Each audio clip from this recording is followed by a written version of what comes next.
Hello my dear students, मैं हूं मीनू श्रीवास्तव और आज हम डिस्कस करेंगे पेनिसिलिनेज एंजाइम के बारे में। पेनिसिलिनेज एंजाइम को हम बीटा लैक्टमेज एंजाइम भी कहते हैं। पेनिसिलिन का नाम आई थिंक हर बच्चे ने सुना हुआ है क्योंकि इनिशियल क्लासेस में भी पढ़ाते हैं कि first antibiotic that was discovered by Alexander Fleming is a penicillin. ठीक है, तो यहाँ पर पेनिसिलिन को रेजिस्ट करने के लिए जो एंजाइम होता है वो पेनिसिलिनेज होता है।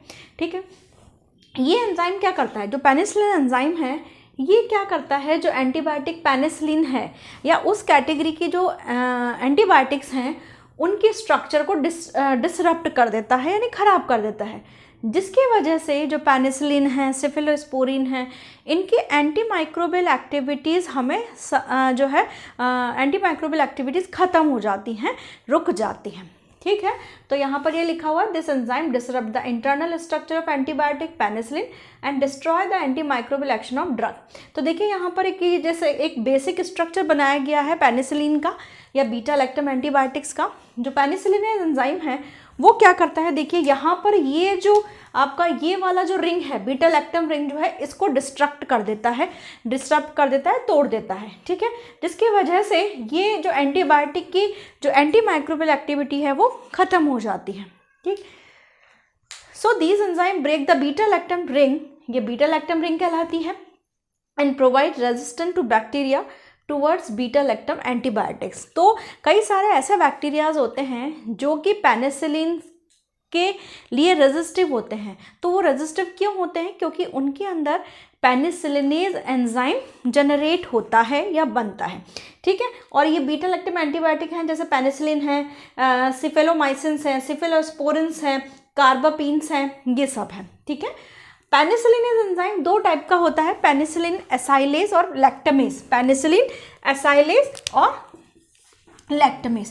Penicillin acylase generally aspergillus species, penicillium species, mucor species से जनरेट होता है और ये एमाइड बॉन्ड पे काम करता है। ठीक है, through which the acyl group is attach to the basic nucleus. और जो एमाइड बॉन्ड है, एमाइड बॉन्ड कौन सा होता है, ये इस तरीके का सी डबल बॉन्ड NH वाला ग्रुप जो कि आपको यहाँ देखने को मिलेगा। ठीक है, वो जनरली इस बॉन्ड पे काम करता है। ठीक है, और जो है attach to the basic nucleus of 6 amino penicillanic acid, यानी कि वो इस ग्रुप पे काम करेगा जो कि इस रिंग से अटैच्ड है। ठीक है, लैक्टमेज जो होगा वो प्रोड्यूस किया जाता है बाय स्ट्रेप्टोकोकस स्पीसीज और ये किस पे अटैक करता है, लैक्टम रिंग पे। लैक्टम अभी हमने देखा, लैक्टम रिंग कौन सी है आपकी, ये वाली रिंग, जो ये रेड कलर वाली ना, ये वाली रिंग पे काम करता है। ठीक है, और ये एंड गिव द पेनिसिलियोइक एसिड, और ये स्पेसिफिक एसिड प्रोड्यूस करता है। ठीक है, वही इसके प्रोडक्शन में पहली जो हमारा स्टेप है सिलेक्शन ऑफ माइक्रो ऑर्गेनिज्म, इसमें बैसिलस सीरियस स्पीसीज जनरेट की गई है जो कि कमर्शियली पेनिसिलिनेज एंजाइम प्रोडक्शन के लिए यूज़ की जाती है। इसे सॉइल सैंपल से आइसोलेट किया जाता है for the production of penicillinase. Now the medium formation, medium के फॉर्मेशन में जैसे ग्लूकोज और ग्लिसरॉल है वो 2 ग्राम पर लीटर लिया जाता है, पॉलीपेप्टोन 5 ग्राम पर लीटर, ईस्ट एक्सट्रैक्ट आपका जो है 5 ग्राम पर लीटर, पोटेशियम हाइड्रोजन फॉस्फेट 1 ग्राम, मैग्नीशियम सल्फेट आपका 0.2 ग्राम। इसका जो pH है करीबन 9, pH जो है 9 तक मेंटेन किया जाता है with the help of sodium bicarbonate, sodium bicarbonate. ठीक है, इसके अलावा जो प्रोसेस है उसका जो टेम्परेचर होगा, ऑप्टिमम टेम्परेचर वो 30 से 37 डिग्री सेल्सियस तक मेंटेन किया जाता है। Now come to the production and that recovery and last is the application part हम पढ़ लेते हैं। चलिए अब हम बात कर लेते हैं प्रोडक्शन की। प्रोडक्शन में बेसिकली हम 19 घंटे पुराना इनोकुलम कल्चर यूज़ करते हैं और इससे थोड़ा और पुराना हो तो वो भी यूज़ किया जा सकता है। करीबन जैसे 24 घंटे का कोई इनोकुलम कल्चर है तो वो हम यूज़ कर सकते हैं फर्मेंटेशन के लिए। ग्लूकोज और ग्लिसरॉल इसमें ऐड किया जाता है ताकि ये पेनिसिलिनेज को इनिशिएट करते हैं बनने के लिए। pH 9 होता है यहाँ पर और टेम्परेचर 30 डिग्री के आसपास रखा जाता है 23 घंटे तक एटलीस्ट। ठीक है, और 23 घंटे पे तक उसको रोटेटरी शेकर पर रखा जाता है। ठीक है, इसके अलावा बेंजाइल पेनिसिलिन यूज़ किया जाता है एज ए इंड्यूसर ताकि जो है वो इंड्यूस कर सके पेनिसिलिनेज का फॉर्मेशन। इस फर्मेंटेशन के लिए जो टाइम ड्यूरेशन है वो करीबन 4 to 5 डेज़ का है। Now come to the recovery. Cell debris को रिमूव करने के लिए सेंट्रीफ्यूगेशन किया जाता है, फिर पीएच को मेंटेन किया जाता है 6.5 तक, और फिल्ट्रेट के अंदर हम उस फिल्ट्रेट को ठंडा करके करीबन 50 gram of high flow super jail add करते हैं। हाईफ्लो सुपर जेल बोला जाता है इसको। उस सुपर जेल से हमारा जो एंजाइम है वो सस्पेंडेड बहुत जल्दी हो जाता है, और फिर उसके बाद इसमें अमोनिया वाटर मिलाया जाता है और प्रॉपर मैकेनिकल स्टिरिंग की जाती है, ठीक है, एंड इल्यूशन कैरिड आउट। और उसके बाद यहाँ पर इस प्रोसेस को करीबन 30 मिनट तक जो है ठंडे मतलब कि जो करीबन 4 डिग्री सेल्सियस तक के टेम्परेचर पे इसको कैरिड आउट किया जाता है। नाउ यहाँ पर अमोनियम सल्फेट ऐड किया जाता है, और अमोनियम सल्फेट के बाद जो थोड़े से टाइनी फ्लोक्यूल्स बचते हैं उनको रिमूव किया जाता है by passing through the glass filter, ठीक है।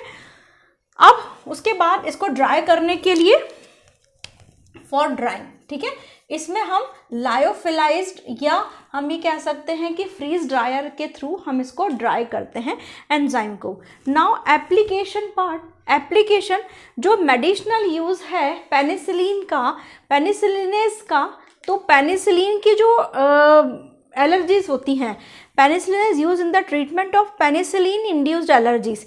कुछ पेनिसिलिन इंड्यूस्ड एलर्जीज होती हैं उनको हम यूज़ करते हैं, उनको ट्रीट करने के लिए पेनिसिलिन एंजाइम का यूज़ करते हैं ताकि वो पेनिसिलिन के साइड इफ़ेक्ट को दूर कर सके। जैसे सीरम सिकनेस है, एक्यूट आर्टिकेरियल है, आर्टिकैरियल, इसको आर्टिकैरियल या नॉन आर्टिकैरियल्स जो है वो उसके अंदर हम इसका ट्रीटमेंट करते हैं। इसके अलावा कई सारे ऐसे हार्मोन्स हैं, जैसे ह्यूमन प्रोलैक्टिन है, उसको मेज़र करने के लिए भी, प्लाज्मा में ह्यूमन प्रोलैक्टिन को मेज़र करने के लिए भी जो है पेनिसिलिनेज को यूज़ किया जाता है। इसके अलावा कई सारी एंटीबायोटिक्स की स्टेरिलिटी टेस्टिंग जो है, यानी कि अगर जो है इसमें to neutralize the anti microbial activity of bulk antibiotics, मतलब कि उस एंटीबायोटिक के अंदर कितनी एंटी माइक्रोबियल जो है कैपेसिटी मौजूद है उसको जज करने के लिए भी जो है यहाँ पर जो है पेनिसिलिनेज एंजाइम यूज़ किया जाता है। इसके अलावा for testing the microbiological cleanliness of antibiotic manufacturing facilities, यानी कि जहाँ पर एंटीबायोटिक्स बनाई जाती हैं, जिन प्लेट्स में जहाँ पर ये जो भी इंडस्ट्रियल प्रोसेस में करवाया जाता है, तो वहाँ पर जिन एंजाइम्स में जिन प्लेट्स में, जैसे फ्लो प्लेट्स होती हैं, आपकी कॉन्टैक्ट प्लेट्स होती हैं, सेटल प्लेट्स होती हैं, वहाँ पर जो है जो आपका एंटीबायोटिक है वो बनाया जाता है, ठीक है। अब वहाँ पर जब एंटीबायोटिक बना लिया है और फिर जब एंटीबायोटिक्स को आगे बढ़ा दिया है, तो उन प्लेट्स को साफ़ करने के लिए, प्रॉपर क्लीनिनेस जनरेट करने के लिए उन प्लेट्स को किससे ट्रीट करवा दिया जाता है? पेनिसिलिनेज से। पेनिसिलिनेज से क्या होता है कि अगर वहाँ पर उस एंटीबायोटिक का कुछ पार्ट चिपका हुआ है तो वो उसको डिग्रेड करके बाहर निकाल देती हैं, ठीक है। तो यहाँ पर क्लीनिनेस के लिए भी जो है इस तरीके से हम पेनिसिलिन एंजाइम को यूज़ करते हैं। यहाँ पर आपका पेनिसिलिन एंजाइम ख़त्म होता है। आई होप आपको ये लेक्चर समझ में आया होगा। कोई भी डाउट है कमेंट सेक्शन में पूछिए, otherwise please stay safe, healthy and भीड़ भाड़ वाले इलाकों से बचिए। Thank you.